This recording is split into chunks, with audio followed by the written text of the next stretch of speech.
how do we get increasingly better at freeing our time? And the way we do that is through things like smarter systems. Another way in the business world would be called operational efficiency. It's taking small steps today that will free our time far into the future. That's Jenny Blake, today's guest, who in this episode shares some of those steps you can take to free up your time. Who doesn't want more free time? Jenny spent 5 years working at Google in coaching and career development before pivoting herself to becoming a location-independent entrepreneur and utilizing her skill set to serve others who want to make changes in their lives that give them more freedom. And you'll hear plenty of advice around that today and much more. And it's happening in this episode right now. So buckle up, strap in. Thanks for being here, and welcome to the Zero to Travel podcast, my friend.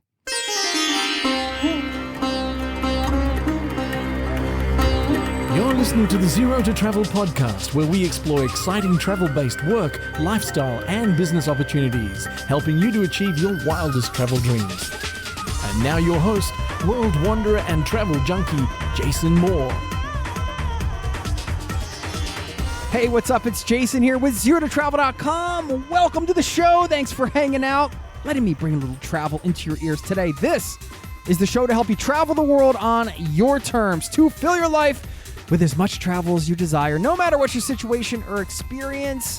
Happy New Year. Of course, the new year, a time when we consider making changes in our lives, how we might want to free up our time, all of these big questions. And we might be considering making a pivot in life, making a big change to something else. And that's why I brought one of the leading experts out there on this topic, Jenny Blake, who is a podcaster and author of 3 award-winning books, including Pivot and Free Time.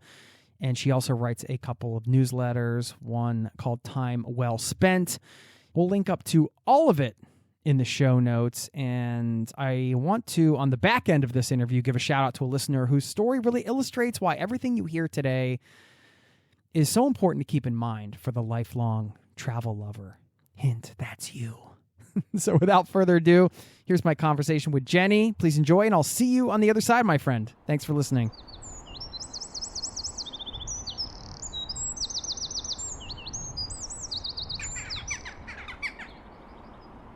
It's nice to hear your voice. I don't think I've heard your voice since 2012 or 2011. Was that the first WDS at the conference? That's where I met you.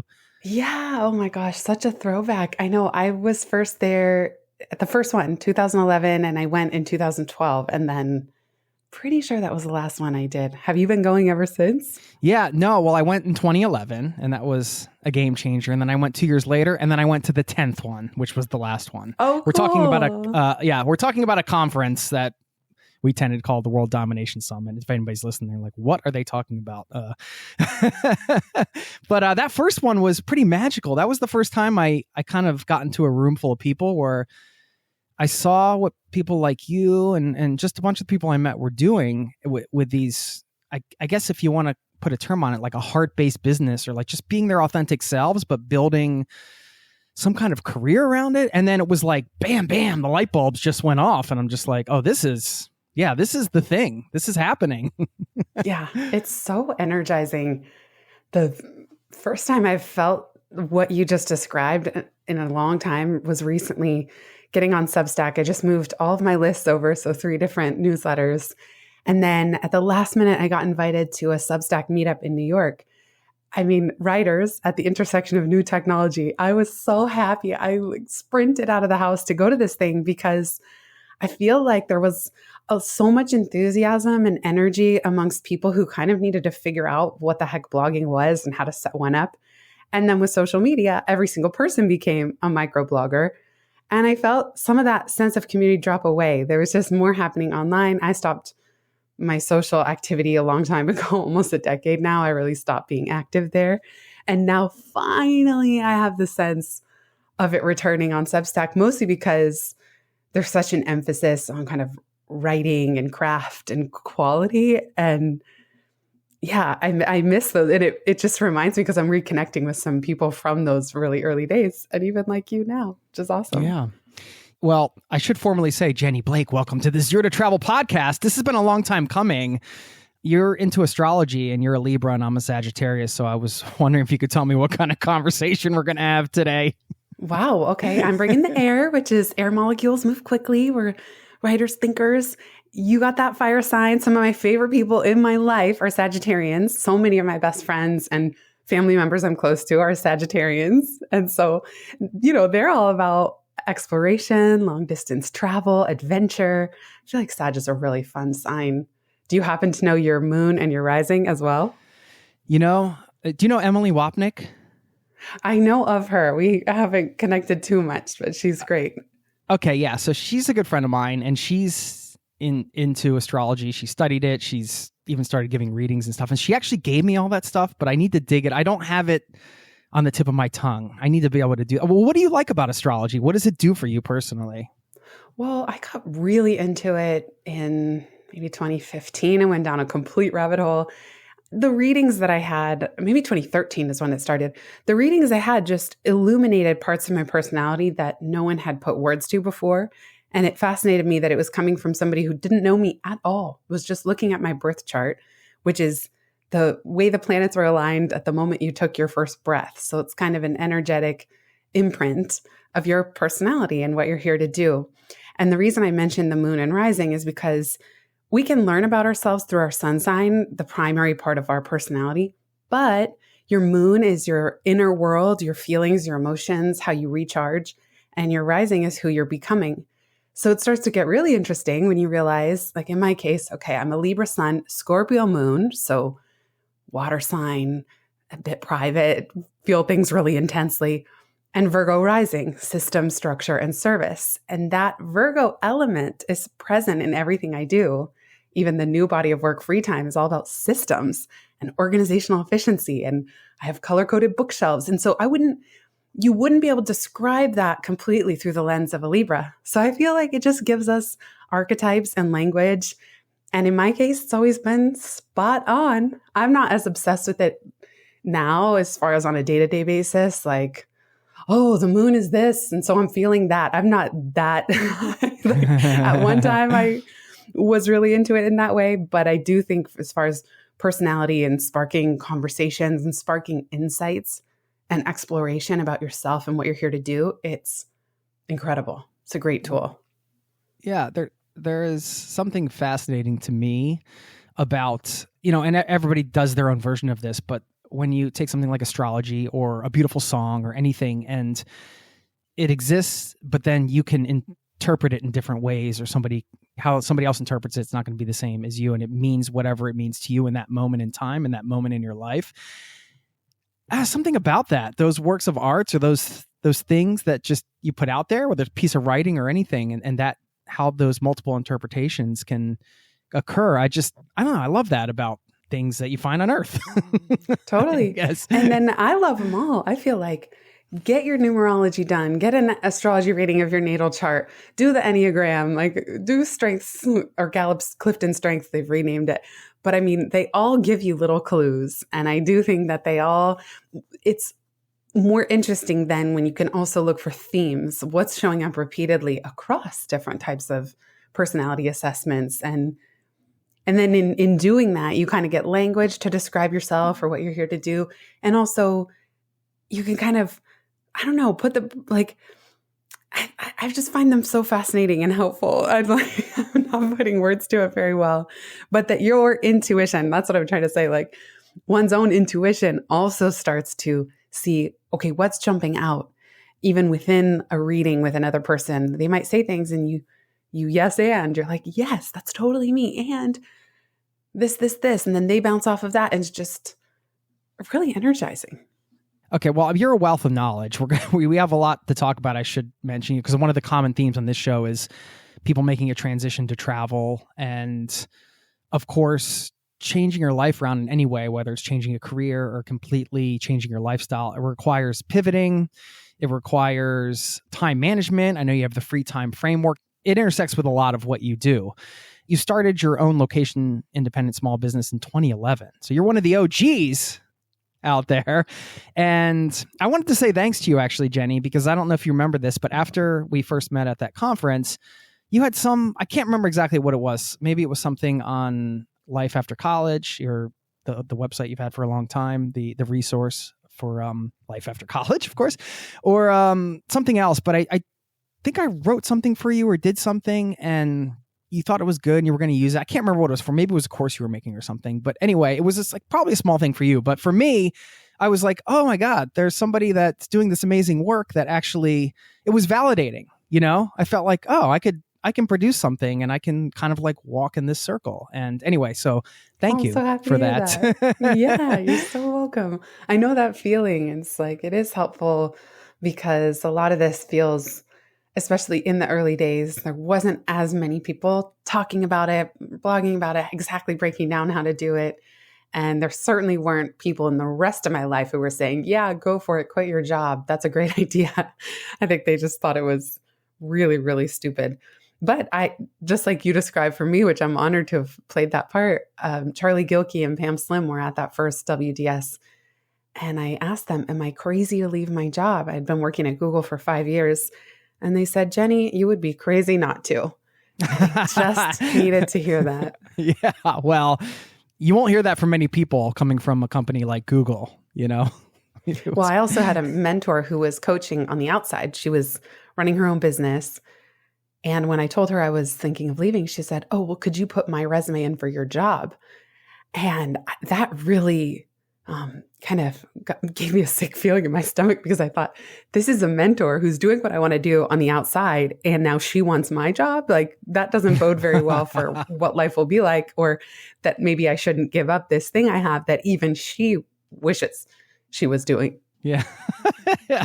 That's a little scary, but yeah, did not inspire confidence. Well, I mean, let's talk about that. There is something about acting in spite of your fear. How do you do that personally when you're doubting something or you have, say you're launching something new and you're not sure if it's going to work or, no matter where you are in business or life, you have those moments. It never worked for me to like banish my fear, crush my fear. There's a lot of a kind of aggressive language about fear. Most recently, launching the Substack, I had a lot of insecurities. The new one is called Rolling in Dough, DOH, Divine Disaster Diaries from a breadwinning business owner living in New York City. And so it's my most vulnerable writing that I've done in 15 years. And it's challenging because I'm challenging myself to a new format and also to share things about running my business that I might otherwise not want to share because I don't want to turn off future clients or become a self-fulfilling prophecy. If I share everything that's going wrong, well, then even fewer people will want to hire me.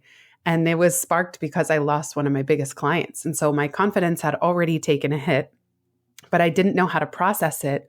And I should say one of my biggest corporate licensing clients. So it represented a lot of money for me. And 2 days later, another proposal that had been out for a year to a big brand company, they said they're going with another vendor. So within a week, this is in 2023, within a week, at least $150K was wiped off the table.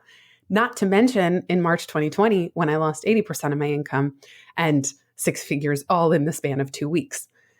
So it was the second time that such a shocking blow had happened. And all I could think to do was write. And yet I was completely overcome by fear and insecurity when I would think about hitting publish. So the little reminder I kept telling myself is 5149. I don't need to be fully confident. I just need to take one small action so that I tip the scales toward action by 51%. And 49% of me can still be nervous, afraid, insecure, worried, and the rest.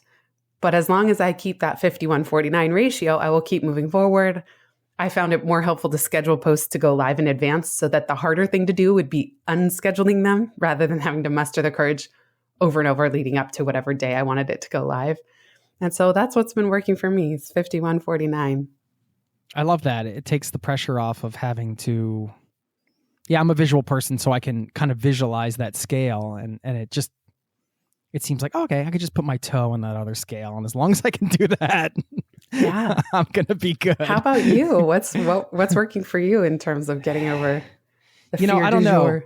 Yeah, you mentioned the kind of fear crushing mentality and the aggro language around that. That's not really how I approach things either. I think it's just methodically pushing forward. What helps me the most is focusing on everybody else that may be impacted by whatever it is I create, because you can get so into your head, but if you don't put things out there, you're not really helping or serving anybody. So then that's what helps me put my toe over the line, so to speak. You went location independent for some reasons, I'm sure. Was travel one of those reasons? Well, we should say, I mean, at that time I was single. And so it was easier to be location independent. Like, I'm definitely not location independent now because I have a 4-year-old German Shepherd. I own our place in New York City, which was a lifelong dream of mine. So, but at that time, I was single. Location independence was not the driving goal. For me, the driving goal was creative freedom, the ability to have autonomy over my time and my projects, to do less. I was really burning out in the corporate environment, and I had so many emails and meetings, and I felt like I was only operating at my best, maybe 20 or 30% of the time. And so I finally felt like, okay, I have 6 months of savings. I'm going to give this a shot. I'm going to try to do my own thing. And if I hate it or I fail at it or I don't earn a dime, I'll go find another job. And thankfully, we're here 12 and a half years later, and I have come close to probably needing to go find another job, but I haven't yet. And then with that came the location independence, which then did allow me to go, of course, like so many digital nomads, go to Southeast Asia. I spent a lot of time and a couple trips in Bali where I had a friend staying, and in Chiang Mai, Thailand. And even to this day, I think what I appreciate about a location independent business, even if in my personal life I'm less location independent, is the ability to go be there for family. Like maybe a family member is getting an operation and I need to just kind of pick up and go work from wherever they live for 2 weeks. I really value that kind of flexibility, even if it's not in the extravagant travel adventure sense right now for the phase I'm in now. It does allow me to work from anywhere, pack my podcast mic, and have more flexibility in how I can show up for people in my life, even if it's not around the world ticket. I love that. It's definitely a lifestyle that adapts with you as your lifestyle changes and your commitments change. I don't want to make you brag about yourself, but I'm going to anyway, because we mentioned your wealth of experience. And before we kind of get your advice on pivoting and some of the free time frameworks and everything, can you just kind of share your experience? I mean, you've been running these businesses, lifeaftercollege.org, for example, at 17 years, sounds like, helping people with simple, practical tips to focus on the big picture of their lives. You have all your consulting stuff. You've been doing this for yourself, but also helping thousands of people at the same time. So you have a really broad view of what works and what doesn't. I guess so. I mean, some ways I feel like I just learn less every year. You're hitting me in a moment where I don't know which end is up. I just follow my heart. I follow what I feel my soul is calling me to do. And I appreciate what you're saying. And I do feel very strongly to be of service. It's all under one business. So it's not like I'm running multiple different businesses. The way I describe it now is a delightfully tiny media company. And Life After College kind of rolls into Pivot. So my two main skis of the business now are expressed through Pivot. There's a newsletter and a podcast, free time, newsletter and a podcast. Oh, and each one has a book. And then Rolling in Dough is the new one on personal essays for business and for business owners. But it all kind of rolls up to one-to-many communication. And so my work over time has been trying to experiment. And certainly there are things I did for 10 years, like one-on-one coaching, that I really loved. And it was the steadiest bridge income in my business. And then at a certain point, I realized, okay, I'm ready to stop doing these in one-on-one settings and put that hour into creating a podcast episode that, as you said, could go out to 1,000 people or live as an artifact in the archives publicly so that other people can benefit. And I've dabbled with things like corporate licensing, and certain streams are passive, but I don't have to tell you, Jason, that not many truly are. So for me, it's just an ongoing set of experiments. And I changed, my interests change, the market changes, the software changes, what people are looking for changes, the saturation of any given format evolves. So for me, it's like there is no there of having it figured out, at least in terms of my business model. It's always tuning in a little bit, and I'm tuning into myself, to my community, and to the market. And these last few years have really been a redirection for me, kind of saying, okay, this old stuff is no longer in flow. What can you double down on? What's next look like? And then trying to figure out, okay, how do I make that work? And so I guess I just share that for anyone listening to say, it's okay if you don't have it all figured out. And sometimes you try on a business model that it seems like everyone else is doing online. Like you can become a millionaire or a billionaire running digital courses. And in my experience, like I love creating content. I like facilitating courses. I hate the launch model. I hate trying to fill courses. I don't enjoy it. And I just learned pretty early on, I don't want that to be my business model, even though it's kind of proposed as the panacea of online business. Oh, it's easy. You just create a digital course and then you have 7-figure recurring revenue. Maybe, but maybe a lot of investment goes in and then it's hard to update the videos when they get out of date. And then if you do need to update, well, you were 5 years younger the last time you filmed those, or the content gets out of date, or you saturate your list. And so that business model is actually a list growing business model, not a course facilitating business model. And sometimes you just don't know these things until you try it and figure out what works for you and what doesn't. And that's really been my journey. Yeah. Well, Pivot, of course, the website, Pivot Method, and then you have the book, Pivot, The Only Move That Matters is your next one. And I love the tagline, if change is the only constant, let's get better at it.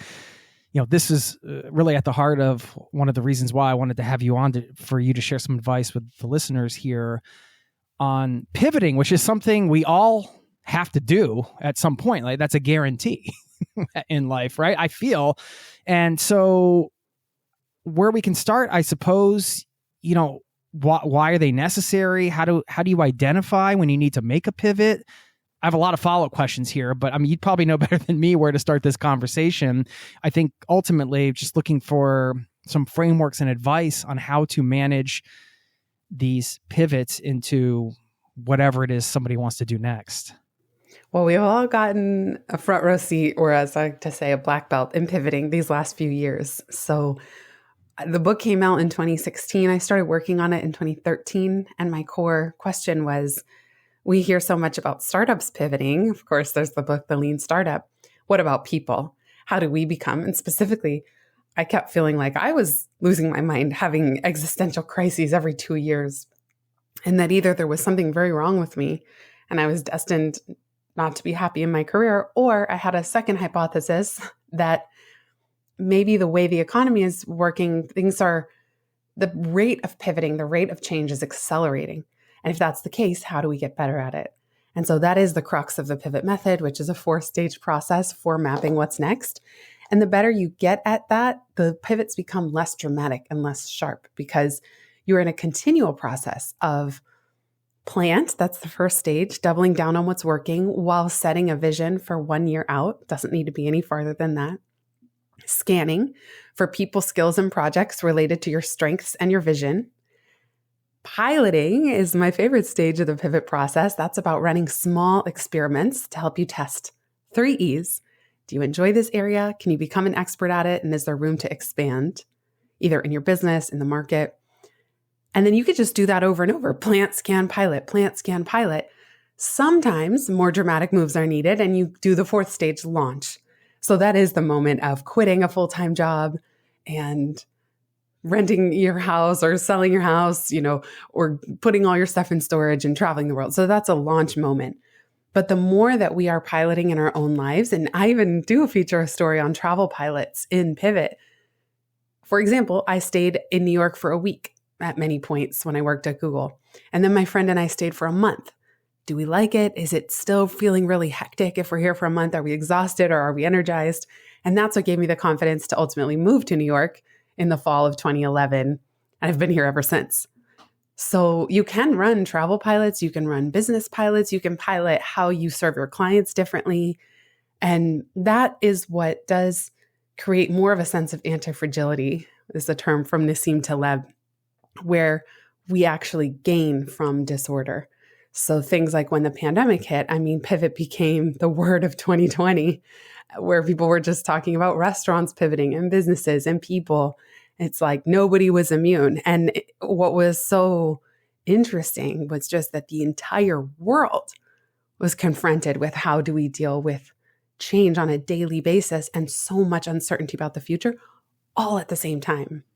I would say one of the overarching themes that permeates all of those stages you just laid out is self-assessment and figuring out what are our values? What are the things that we want? How do these things we're laying out in this system or any system, how do they align with our values? And I was just wondering, in terms of self-assessment, how do we do that? How should one assess themselves? We're often our own worst critics, right? It's a difficult thing to do. I think it's easier to take a personality test or something like that and have the thing tell us who we are.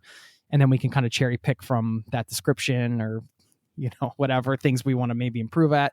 And maybe that's a part of the process. I don't know. But at some point, I feel like there's some inner reflection. Do you have a process for that? One of my favorites is very simple. You can just have a piece of paper at your desk. I know people barely use paper anymore, but just track in a course of 2 weeks, what types of activities, meetings, tasks are draining you the most and which ones are energizing you the most. My friend Josh calls them energizers and drainers. One person I know I heard on a podcast, he even color codes his calendar. After the day is over, he will mark meetings red if they drained him, orange if it was neutral, and green if it energized him. So there are ways to kind of audit how you're spending your time and to just understand what is energizing me most and how can you do more of that. So it's not always, pivots don't always happen all at once, and neither does self-awareness. You just want to look for those clues of what are you most excited about? What do people thank you for most often? What do people come to you advice for most frequently? Of course, the self-assessment piece that we talked about. And then you're just, the vision piece is that even if you don't have all the answers, imagine what your ideal day would look like 1 year from now or 6 months from now if you need to make some moves a little quicker. And just picturing yourself. What types of projects are you working on? What types of people are you surrounded by? Even how you described your experience at WDS of how energizing it was for you to be surrounded by these types of people talking about these types of topics. And I feel like for you, Jason, and for me as well, but it gives you such a vision, such a compelling magnet toward the future that then it becomes a little easier to fill in the blanks for scanning and piloting. And even scanning and piloting, looking for people, skills, and projects. Like, what do you need to learn to reach that vision? Who could you talk to? Who's already doing what you want to do? Maybe you're learning from people from afar. Like, I don't know about you, but I'm sure we've all taken inspiration from Tim Ferriss without knowing him personally on a lot of these topics. And then pilots are saying, I still don't have all the answers about who I am or what I'm meant to do, but I'm going to line up a few concurrent experiments. And then the experiments start to give you a sense of which ones take on the most traction and which ones have the most energy and which ones are kind of falling flat. So even by that stage, you still don't have to have the answers. The whole thing is meant to kind of take the pressure off, because I felt like there was so much pressure. I was doing a lot of career development work within Google and then even outside of it. And I felt like people were really getting constricted by how much pressure they were having to know the answers, to have their paper figured out up front before they made any moves. And in my experience, it just doesn't work like that. Hearing you describe the stages as I was thinking about these, one of the words I wanted to discuss is intuition and how this plays into your work or to what you teach other people or guide them through with the system. And I look at the stages and I think about the pilot stage, and I feel like that's the one where that you might have the biggest battle between the practical mind and maybe the intuitive part of you, the soul, whatever you want to call it. And I don't know about you, Jenny. This battle can rage on depending on what's going on in my life. And the challenge has always been figuring out how to listen to the intuition, but also trying to balance the practical stuff and make the smart decisions, which, practically speaking, you have infinite amount of research you could do. So it really could never end. So it's that balance. Can you talk a bit about that? Sure. I mean, intuition is a skill like anything else. And it's not just that some people have it and others don't, but it does require some attention and practice. For some of us, before I really was intentional about building the skill of intuition, it would often talk to me kind of late in the process, like through getting sick or getting super burnt out. And that was a signal that I wasn't really listening to the whispers that were a little more subtle along the way. And so this is something that I think, each person listening, you can practice, you can tune into. Even there's things like muscle testing. And I talk about this in free time where you can, if you have a question about you want to go to dinner with a certain friend, you receive an invite or should you launch this thing in your business, you can actually stand up, close your eyes, kind of get grounded and centered in your body. And I like to phrase it as, is it in the highest good for fill in the blank? Is it in the highest good for me to say yes to a podcast with Jason? And then your body will naturally lean forward if it's a yes and recoil backward if it's a no. And so I could ask that question and my body leans forward and I go, okay. And you just start to tune into different ways of knowing. You can also look for, I call it serendipity signage, where you see things out and about. It's less about, we all have different beliefs about what's going on in the spiritual realm, but it's you are noticing, like you are framing a question or grappling with a challenge or a problem. And then you're sort of opening up your awareness to what is coming in to my field, as my friend Penny would call it. She wrote a great book called The Intuitive Way for anyone who wants to get started practicing these types of things. And so I do think that looking at data is helpful, but it's not the only way. And sometimes even when you're looking at the data, your intuition might be saying, so it's like, the data says I should, not only the data and my peers say, I should really double down on outbound sales to corporate licensing clients. But in my body, that feels horrible. Like I would rather do anything else. And so it's just enabling even those contradictory thoughts to arise, listening to your intuition, even when you don't know what to do about it. And also looking backward at your life and saying, when have I listened to my intuition and what happened as a result? And were there times where you ignored your intuition or you ignored red or yellow flags? And what was the result? Because sometimes looking backward, we can see, okay, yes, I do receive messages. I do get clues. And look at what happens. And how do you know? What are your form of clues? How do they arrive? And just trying to unpack what your process has been in the past and then practicing in little ways for the future. I've never heard that about the body moving forward or backwards like that. That's a really cool. Yeah, you can also do it by making a little, like lobster claw. You make interlocking loops with your thumb and pointer finger, and they're connected as like links in a chain. And then I had a friend, we were out to eat at lunch and she was trying to figure out what to order. So she'd go down the list like croquettes and then the link would break. She would go to every menu item and the link would either stay strong or break, letting her know what she felt like eating that day.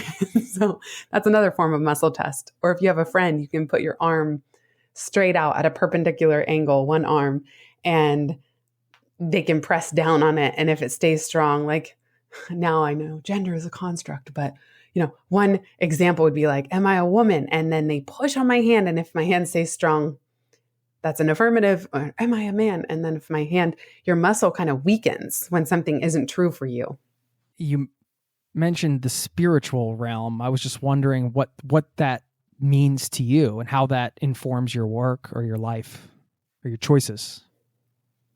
Yeah, I'm a big fan of Tosha Silver's work. She wrote a very whimsical book called Outrageous Openness that I read in 2013, so just a few years after we met.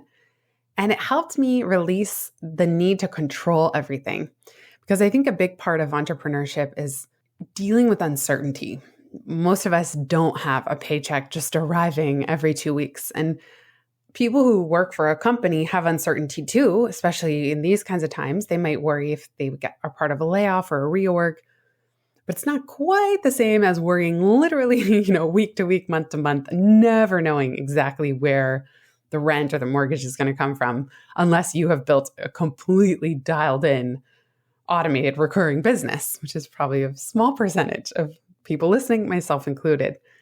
So for me, the spiritual sense is learning to surrender a bit, learning to release my need to control things, trusting in the flow, trusting that people and ideas and opportunities will come my way just as they always have.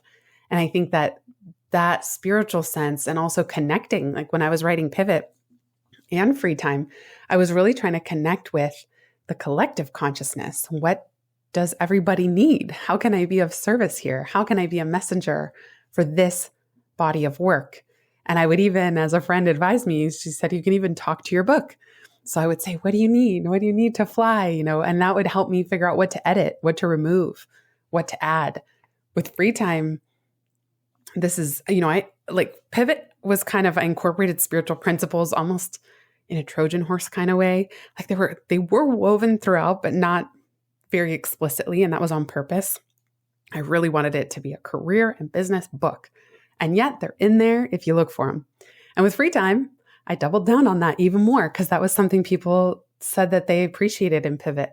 And so in Free Time, there are chapters like inviting nonlinear breakthroughs or building your business intuition. I tried to have more fun with the metaphors I was using and the way I was writing about things and embracing that part of myself rather than trying to pretend like it's not a huge part of how I run my business. Right. I love that. It's so, the trust thing stood out. That's so key. You really have to trust, like you said, that things are going to keep rolling in some way. I mean, you end up somewhere. You always end up somewhere. That's true. Yeah. Let's talk about the Free Time framework, because this is another power question that's come up a lot in this show. Are we using our time wisely? I think it's a great question. Am I using my time wisely? A great question to ask yourself. And, in some ways, well, there are a lot of things that could mean to somebody, right? Somebody might be optimizing for financial gain, that somebody else might be optimizing for freedom, for their heart, for that balance. And that's a hard balance to find. That's another question with this, finding the balance of freedom and pushing your projects forward. Let's just start with the Free Time framework, and you can talk about what that is and how it can help people. Sure. So Pivot is for mapping what's next. Free Time is about optimizing what's now. And the primary diagnostic of the book is where are you in friction and where are you in flow? So with pivoting, we're kind of adapting, we're shifting in a new direction, a new related direction based on our strengths and vision. And then Free Time is asking, okay, within the container of what you're doing now, like for you within Zero to Travel, for me within my delightfully tiny media company, how do I set my time free through smarter systems? It's really not about efficiency or productivity, like squeezing the most, out of every second of every day and like really rigid planning and systems and routine. The systems, yes, routines, not necessarily. For me, Free Time is about being present in our time off. That's kind of the noun, our free time, our leisure time, but it's also a verb. Just like with pivoting and intuition building, how do we get increasingly better at freeing our time? And the way we do that is through things like smarter systems. Another way in the business world would be called operational efficiency. It's taking small steps today that will free our time far into the future. So for example, just even running a household, like putting products that you use regularly on a subscription, like toothpaste. You just see, okay, what's the normal cadence that I use this? Put it on a subscription, and then it becomes set it and forget it. You never have to remember to buy it again. It's going to arrive at the cadence that your household uses toothpaste. That's a simple example, but there's all kinds of stuff like that in our businesses. And you can even, the Free Time framework is align, design, assign. Is the work aligned at all? Is it something you want to stop doing altogether? Or how do you realign yourself with the work? Design is about ideal outcome, the impact you want to have, and designing process. And then assign is ideally getting all of us out of our comfort zone and doubling how much we delegate. But in doing that, align, design, assign, we're able to free our time and our mind from just the cognitive bandwidth of getting kind of buried in busy work so that we can do more of our best work. I like that you said it's not about productivity. Oftentimes these conversations are centered around productivity and the hustle factor. I think the hustle culture is dying a little bit maybe, but maybe I'm just in like a totally different circle than that. I don't know. Yeah, for sure. I feel like for a while now, people have been over it. Like this thing, oh, I'll sleep when I'm dead. I mean, I don't even need to mention it here because everyone knows that does none of us any good. In fact, I feel like a perfectly full-time job, if you run your own business, is 20 to 25 hours a week. That's enough. You will be doing enough. It's actually harder to work less when you run your own business. It means you need to be even smarter about systems and delegation. And you can delegate to software. You can automate a lot through software and so that nobody on your team has to do manual repetitive things. So there's a lot of ways to get creative, but that way, yeah, you have the word that keeps coming up is margin. You're just not so, you don't have to be so rigid about what you're going to do when and how much you're going to get done. And I don't even set business goals anymore. The other day, someone asked me what my business goals are for the new year. And I just said, I have no clue.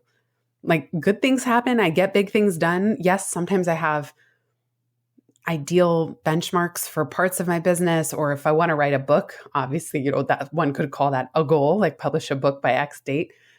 But otherwise, I just personally haven't found it all that helpful to have really rigid goals. But that's partly because I work for myself and by myself. I have one part-time team member and then a podcast production team, but that's it. And so I'm not really, I know some people, if you have employees or you have a bigger business, you do need goals because that's what has everybody moving in the same direction together. Each person knows what they're driving toward. But in my business, they haven't been that helpful. I just become weirdly obsessed and then disappointed if I don't hit them. And yet other good things have happened. And that goes back to the trust piece. I just kind of trust that things are unfolding as they should be. And I know when things are no longer aligned and I'll make adjustments. I don't really need to set a goal in order to do that. Again, not deriding goals in any way, but set them if you want and set them when it's helpful. But that's just an example of what my friend Steven Shapiro, he wrote a book called Goal-Free Living. And it's just an interesting thing to play with. Do you see as an intention as a different thing? Yeah. I mean, you can have an intention for anything you do. Like that, in free time, I talk about Oprah. She read Gary Zukav's Seed of the Soul, which is a great book as well on the kind of spiritual aspects of all this. And after reading it, she decided that she would set an intention for every single guest and every single episode of the Oprah Winfrey Show.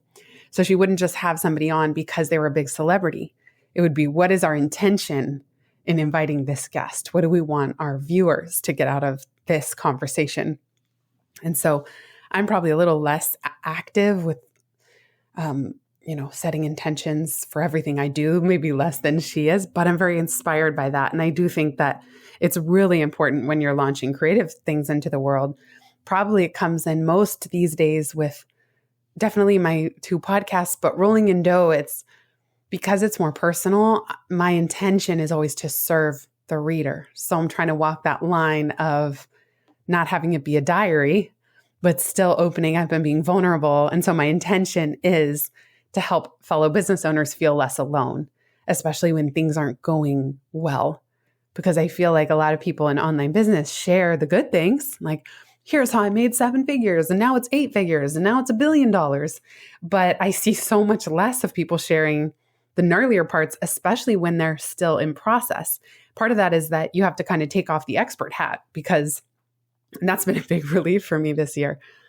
I don't have any interest in being an expert on how to earn X amount of money in a year. That's not my strength to tell someone exactly how to do that because I don't care about the number if it means doing things that aren't aligned or giving money to companies that I'm not aligned with. And so that's where I think intention setting is really helpful. Like, who are you trying to serve? And that becomes a lens to kind of review the work before it goes live for me. Thinking about this trifecta of goals, intention, and ideas, or maybe goals and intentions / intentions or intentions culminating into an idea or a vision. And, from the planning stage or somebody's, making a pivot or they're trying to figure out the next thing and they want to start somewhere. And I totally appreciate what you're saying about not having goals because I've had goals that I've been disappointed by and it's this tough balance, right? Because you want to have a vision and you want to have it sort of documented and out into the universe, let's say.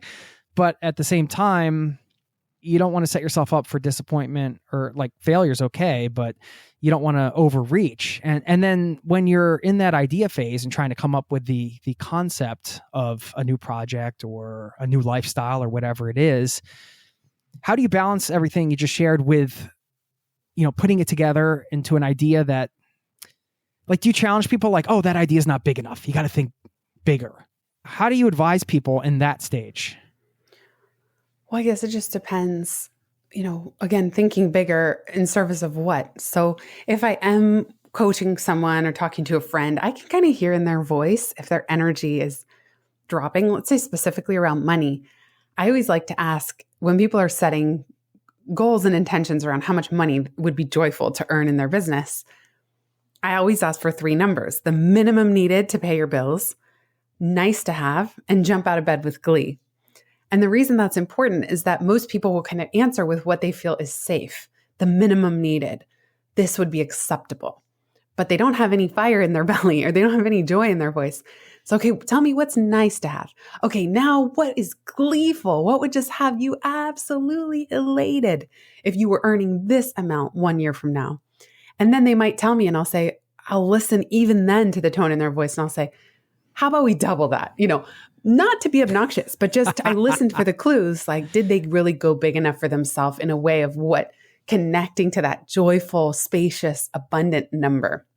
For me, my orienting inquiry around business that I share in free time is when I left Google, I was always asking, what if I fail? What if I, go broke? Okay, that's fine, 51.49.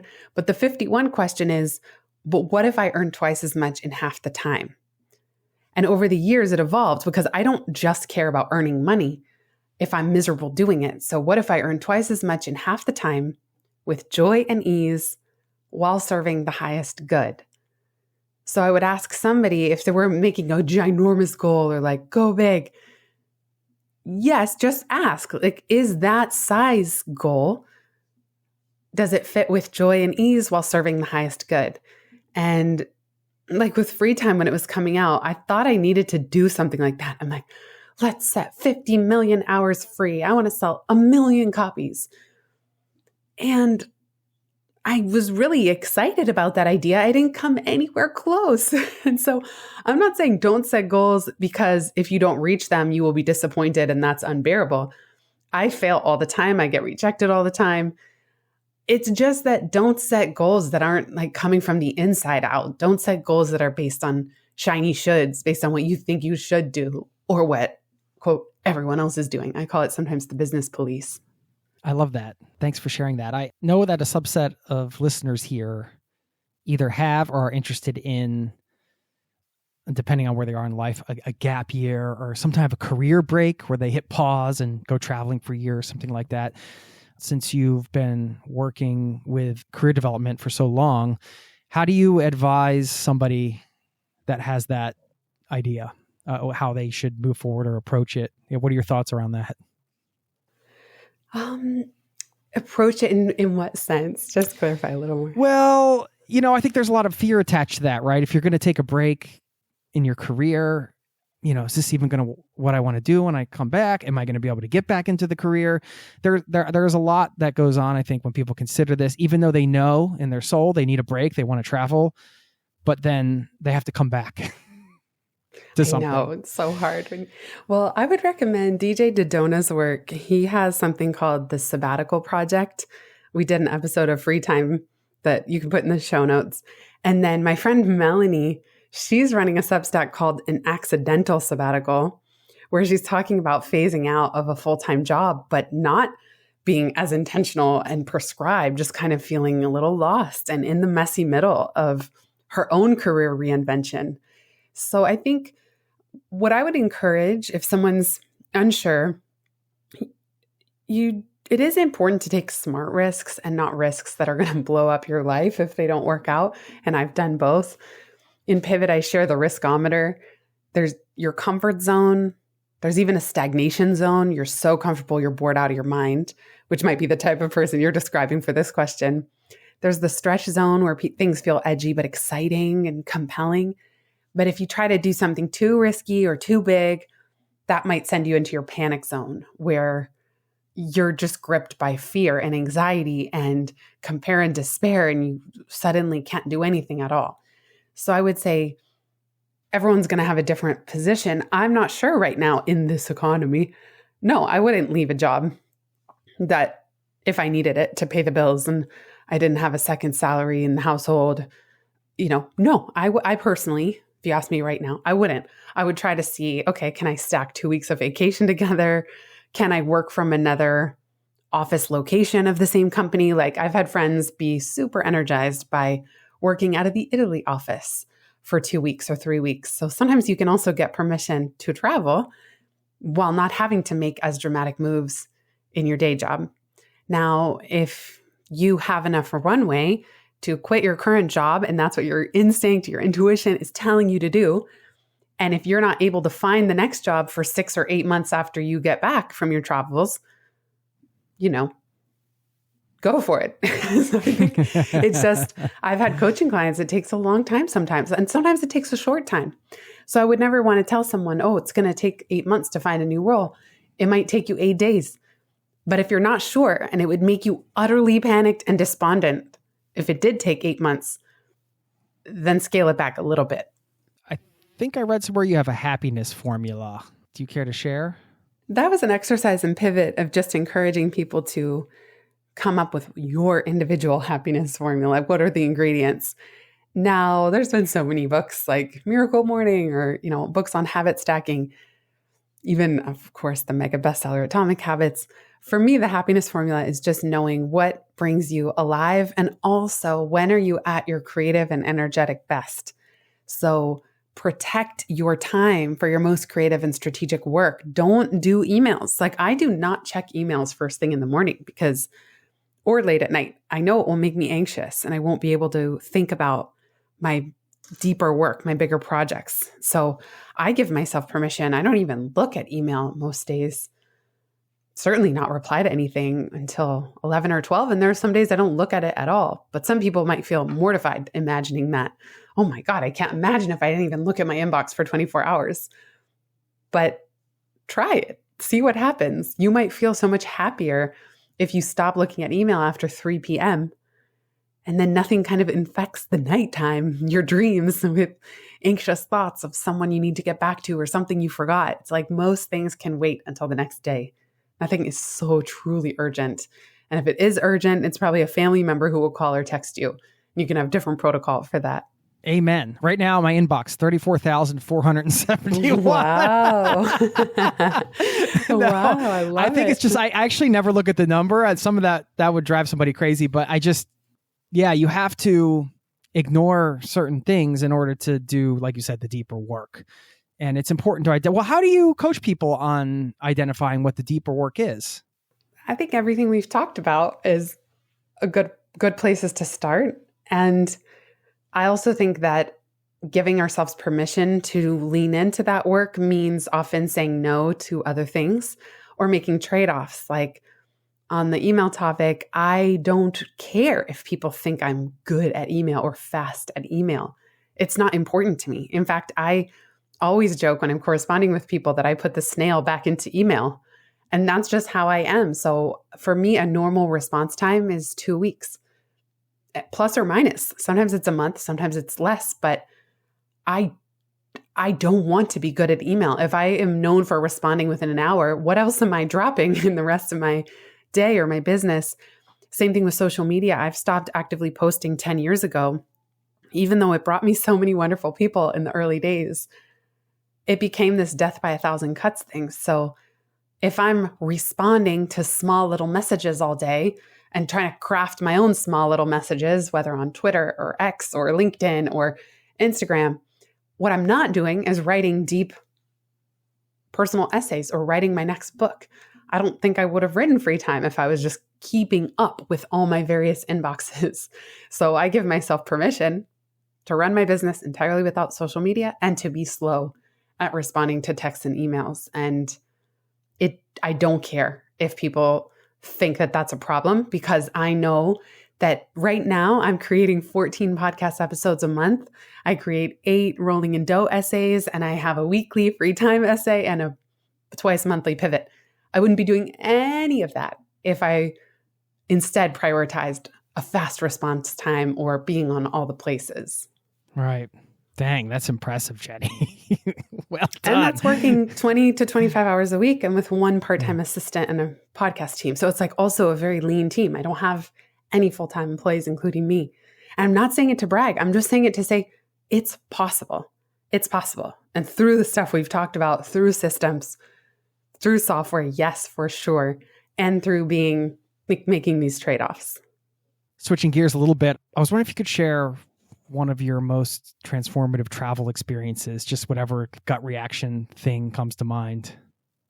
I would say it was probably 2013, so 2 years after leaving Google, going to visit my friend in Ubud, Bali. It was so just the smells and the cafes and the culture and the just, oh my gosh. I mean, I feel it's so cliche to say it. It's so eat, pray, love. I'm cringing as I say it. And yet it made such an impression on me. She was working from there for Tropical MBA. And it was just the first time that I really took advantage of running my business from anywhere. And I went for 2.5 months to Ubud, Bali, and then Chiang Mai. And I was afraid. I was worried that my coaching clients would cancel because, oh, maybe the Wi-Fi is bad, or I wouldn't be able to connect, or I wouldn't work out the time zone thing. So I was actually really afraid to do it then. Now internet is much faster. There's co-working spaces in all kinds of cities around the world. But 10 years ago, it wasn't obvious that it wouldn't negatively impact my business in a major way. And instead, I found the opposite. I thrived. Speaking of email, the states are asleep during the day when you're in Southeast Asia. So it's so incredible. I was reaching inbox zero every day because I could just do an email sprint in the morning and then nothing would come in the rest of the day. So it really showed me as well the power of batching and just, oh my gosh, I felt so free. I felt so just happy and connecting with other people who were doing these kinds of lifestyle experiments. It was truly such a highlight. That's great. I remember having a similar experience, same year, being in Southeast Asia and just being afraid to tell some of my corporate clients for one of the businesses I was running at the time. And then just being like, well, who cares? This is the point of having your own business. Just share what you want and be authentic. So what? I'm in Cambodia now. Like, will they actually care? And it turns out they remember you more. It's just like, oh, that's cool. And it can actually be an advantage. So I love that you shared that. I know we're coming to the end here. I was wondering if you've mentioned a lot of resources today, so I don't want to pick your brain any more books, but if there is one life-changing book that you want to share or another resource that you find helpful, please share where everybody can find you, the best places to go and things like that. Sure. Well, if I had to recommend only one book, I would recommend Outrageous Openness. That book really changed my life when I read it. You can find the personal essays. Well, actually, what's cool about Substack is that everything I do across all 3 content areas of the business are on one feed now, which is a miracle. So you can go to substack.com/@JennyBlake and just see everything. The newsletters, the podcasts, it's all there in one place, one feed, which I love. And if you want to learn more about free time, you can visit itsfreetime.com and search for Free Time with Jenny Blake wherever you're listening to this one, or Pivot with Jenny Blake. Those are my 2 shows. Nice. Do you have one thing you'd like to be remembered by at this point in your life, or some kind of legacy project, or is that something you think about or believe in? Yeah, I feel, my books, every time I publish a book, I feel like, okay, it's okay if I die because I put everything I had into this and it's now existing in the world. So those are really the legacy projects that I'm very proud of. And I think I keep mentioning rolling in dough because it really seems to be striking a nerve. And I'm so grateful that people say, thank you so much for this, or thank you for putting words, or I feel less alone. So the thing that I really appreciate being remembered by is just being a positive a positive source of joy or relief or inspiration, or even sharing like we did talking about free time systems or tools to help other people feel less burdened or less alone or less stressed. That really means so much to me. And like what you shared, Jason, even at the start, it means so much. Like that those comments and those interactions we had carried forward over 10 years. And then now we're here having another conversation, and just the ability to transcend time and space through this work is so meaningful and so special. So I'm very grateful to you for making this happen all that time later. Well, I'm super grateful that you took the time to be on this show here today and share all of your knowledge and experience, and can't thank you enough. And maybe we can not let 10 years go by again before we do something else like this. Yes, sounds great. Thanks, Jenny. Thank you so much, Jason, and big thanks to everybody who's here listening. Cheers.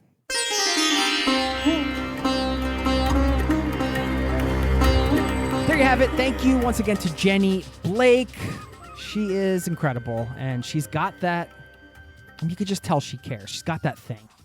There's some people that are running these businesses going through the motions. It's not Jenny. She's been doing this for a long time, and you can feel the strength of her why and that she really cares. So I appreciate that about her, and I appreciate her taking the time to come on the show. She has a podcast as well, as I mentioned at the top. So we'll be sure to link to all of her newsletters and books and websites and podcasts and everything here in the show notes if you want to hear more from her. Before I let you go, I'm going to leave you with a quote.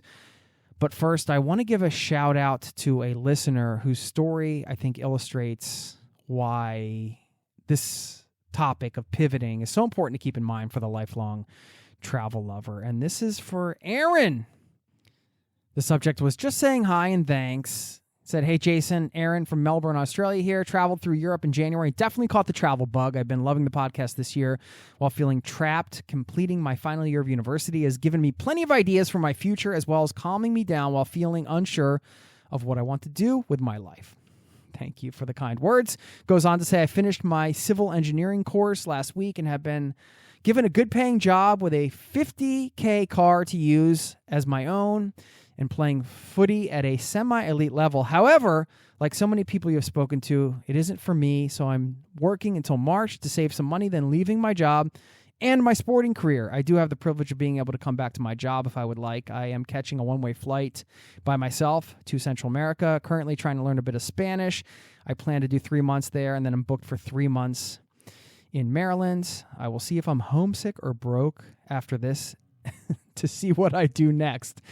And goes on to say, thanks for the great podcast. So, Aaron, thank you for sharing your story. Just wanted to give you a shout out. Congratulations. You know, not easy to turn away from the life that you have, right? And choose travel sometimes. You know, it doesn't mean that everything we have going on is bad.